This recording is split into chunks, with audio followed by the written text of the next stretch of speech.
ทักทายสวัสดีไอพี่ปะลุงเขาคนเราด้วยกันคนเราบรรดาเผ่าอยู่ทั้งภายในและต่างประเทศเช่นเก่าเช่นเคยเนาะผู้ขาเองเพชรสอนดาวประกายมีเรื่องเราเว้าสู่กับพี่น้องฟังขอบใจนำนักเขียนหูปัญญาสนทานยิ่งทันสายไอพี่ปะลุงเนาะทุกทีทุกบอลคอยให้กำลังใจและว่าเขียนกันเข้ามาคอมเมนต์กันเข้ามา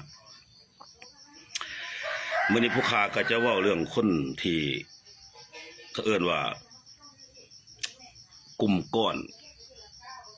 หรือว่าหยาบซาดักดันเนาะ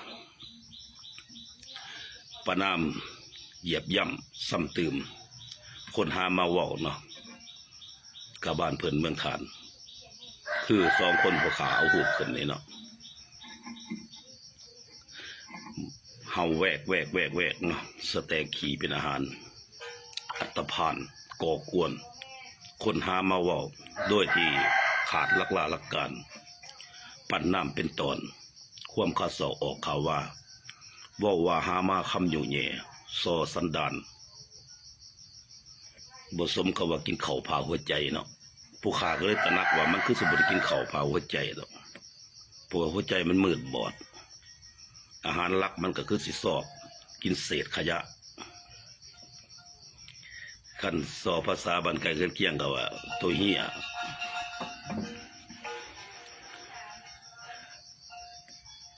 ละเมิดอธิปไตยใส่คำว่าโวหารตั้งก้อนกลุ่มหยุแย่ปั่นป่วน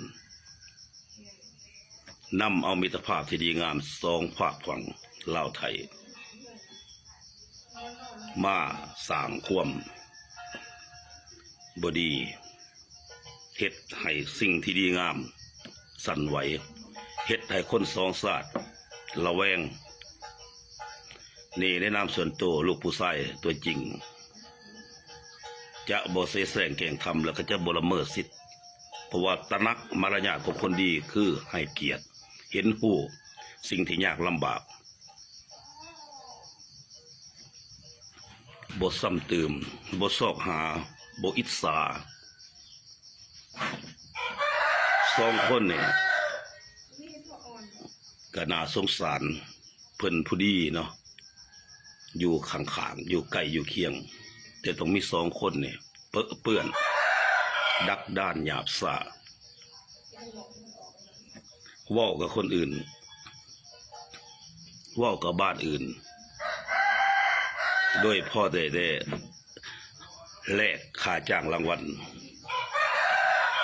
ใส่ปากโวหาร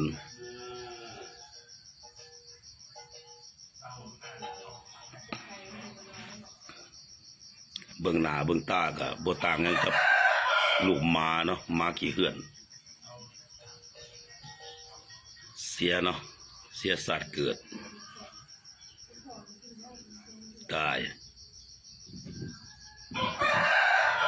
บ้านนี่เมืองนี่ประเทศลาวเขามีอธิปไตยเขามีก่อนกำลังเขามีระบบระเบียบการบริหารจัดการคนลาวเขาก็มีตีนมีมือมึงเนี่ย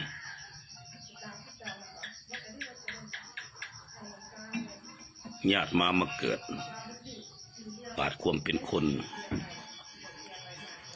สัตว์เดรัจฉานยังดีกว่าสู้ลาย